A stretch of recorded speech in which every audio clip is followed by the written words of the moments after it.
This episode has been brought to you by CompleteNutra.com, Whole Family Nutrition.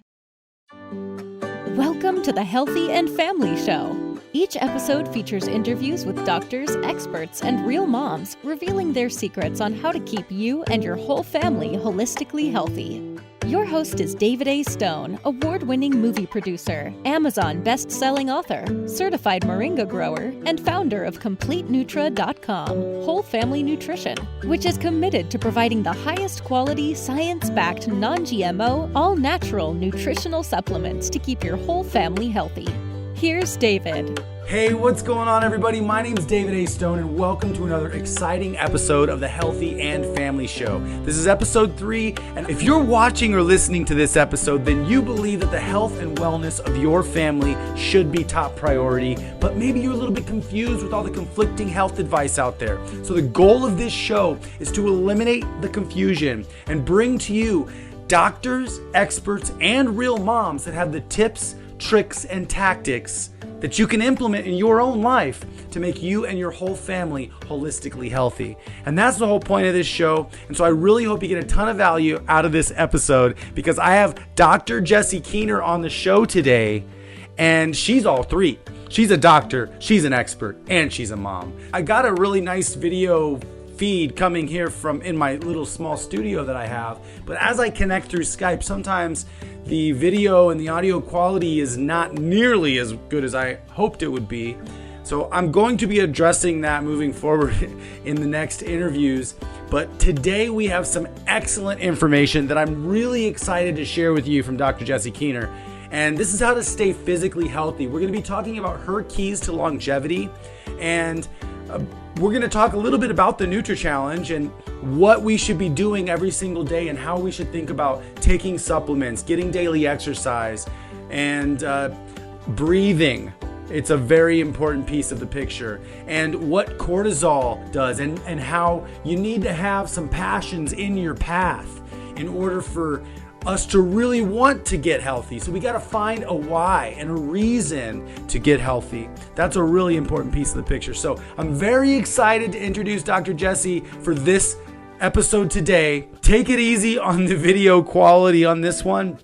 Really just listen to what Dr. Jessie has to say, because she is really saying some crucially important things. I got goosebumps quite a few times during this interview with her. So I really hope you get a ton of value and benefit out of this interview. And yes, this is the 3rd episode on the Healthy and Family Show, aired on the Goldstone Network. So I really hope this is all benefiting you guys. Please comment below this video right now, because I'm airing this live, so I'm going to see all your comments. So comment below this video during the episode so we can actually have a discussion. Today we're going to be talking about your physical health and some of Dr. Jessie's keys to longevity. And Dr. Jessie is going to tell you some simple daily activities that you can do, some simple things that you can do every single day and build into habits that's going to keep you and your whole family more holistically healthy. All right, so I'm really excited to introduce to you Dr. Jessie Keener. Hey, thanks, Jessie, for being on the show again for me.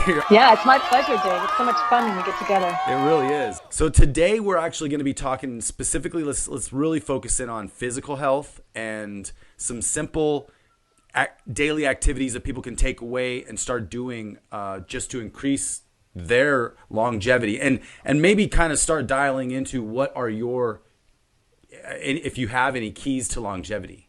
Oh, definitely. I have many keys to longevity. So yeah, I think that's really let's start from a sort of a bigger picture, and then we can work into specifics. Men had a 23-hour work week, and women had a 24-hour work week. Men walked an average 25 miles every week, no matter what. That was an average. Little sprinting here and there, probably. Women walked an average of 18 miles per week. Again, some sprinting, running for your plane.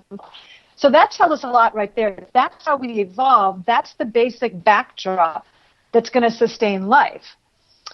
Now, in today's world, we've got a lot of challenges because, number one, we have a very different environment. We have a ton of pollution, And we'll talk about some of the ways we can defend against that and protect against that down the road. We have pollution on every level, from electrical pollution and radio wave pollution to air pollution, water pollution.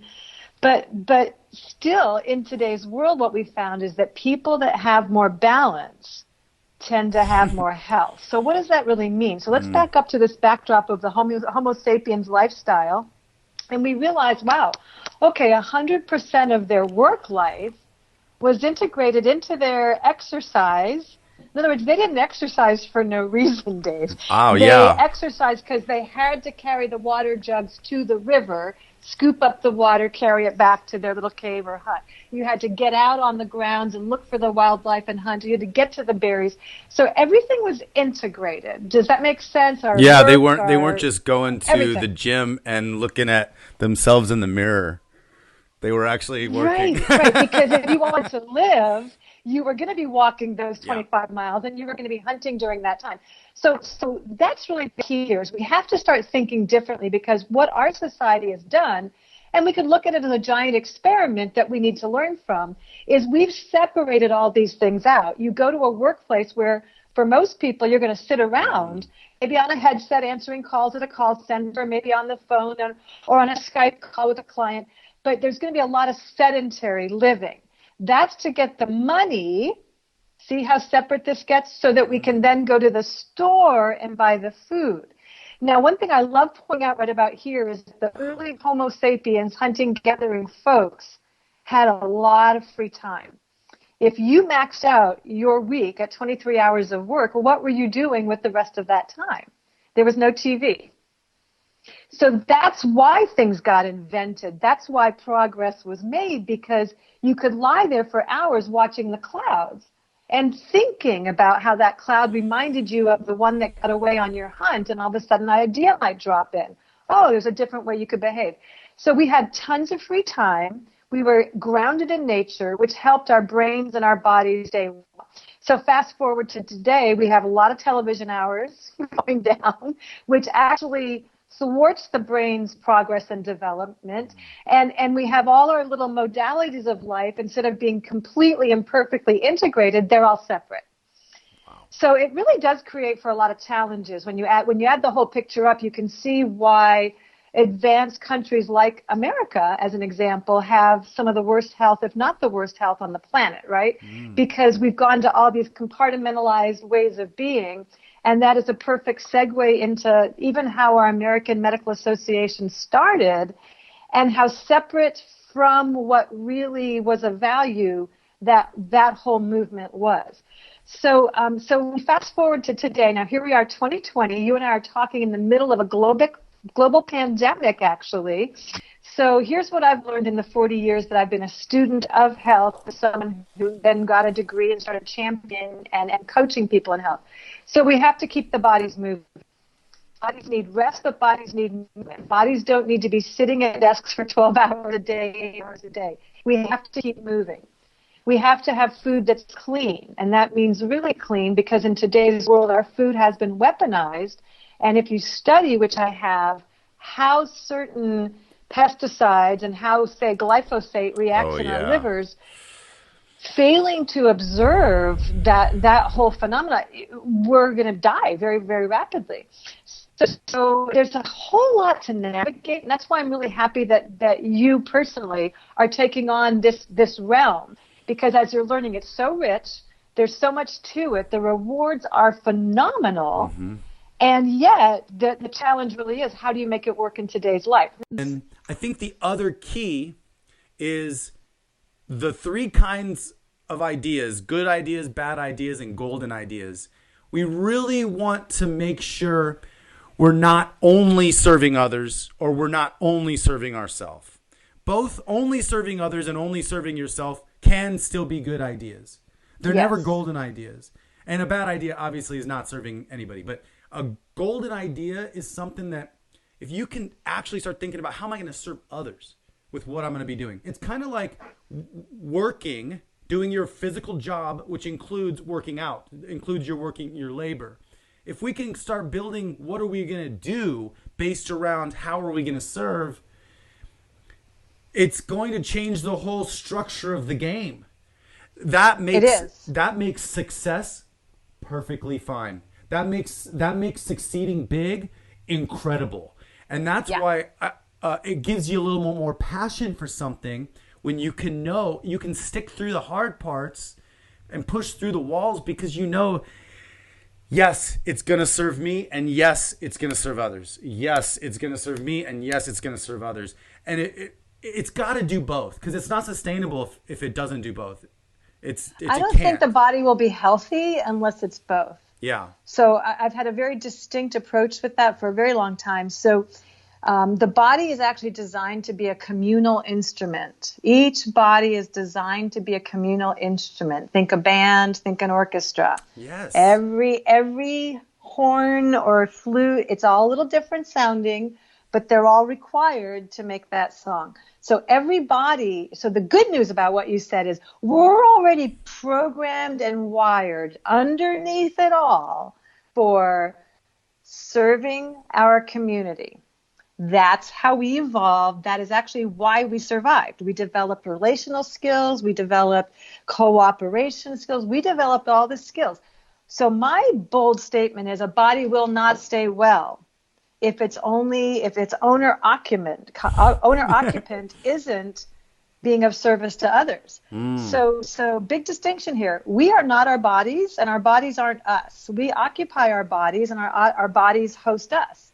If I'm steering my body only towards what serves me, my body will not thrive. The body has its own agenda, which is to serve the other bodies on behalf of the community, and it's hardwired in. Yes. Or we would not be here today. That's a much deeper explanation. Absolutely. Yes. Yeah. So the good news for someone listening to this, it's kind of like, it's exciting but scary because I don't know how to do what they're talking about, is actually you do.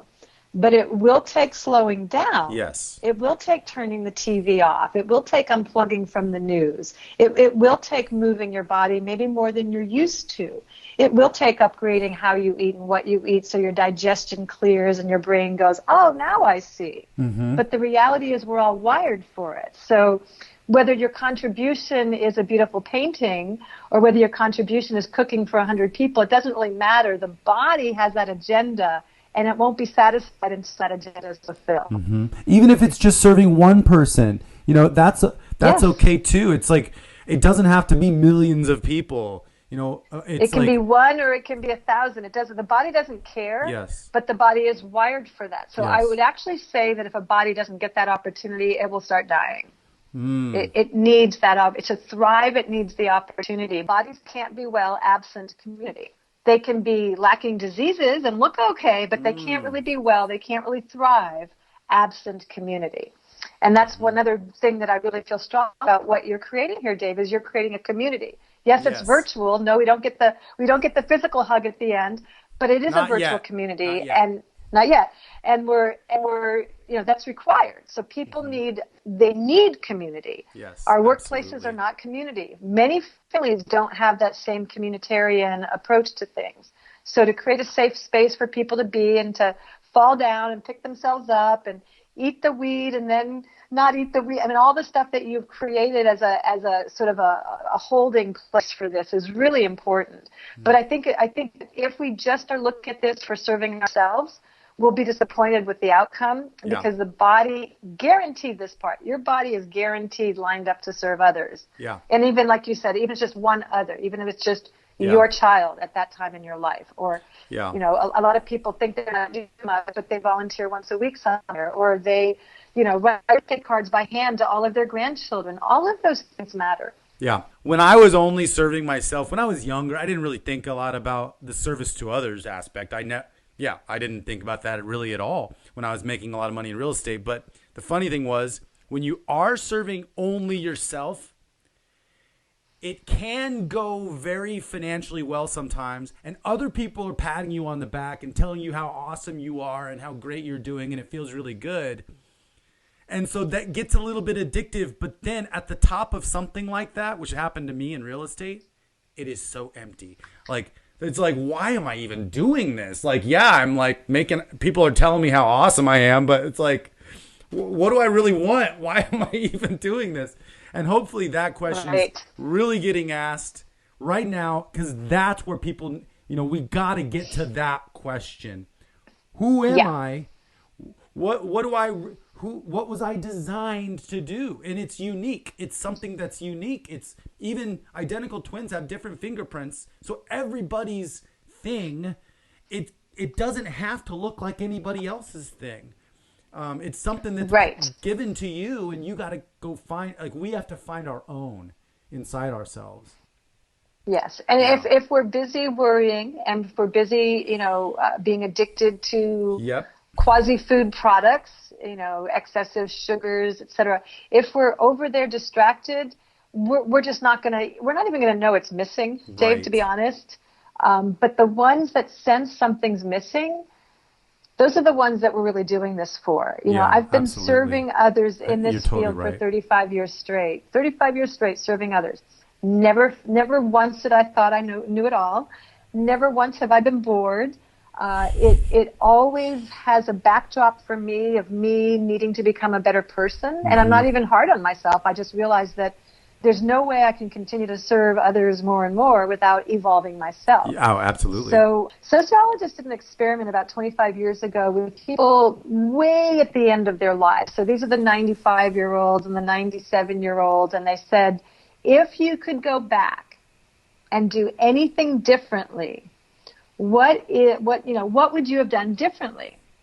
Have you heard of this one before? I think I've heard about it, maybe not this particular one. So the number one thing they would have done differently is take more risks. Wow. The number two thing they would have done differently is gotten more education. Wow.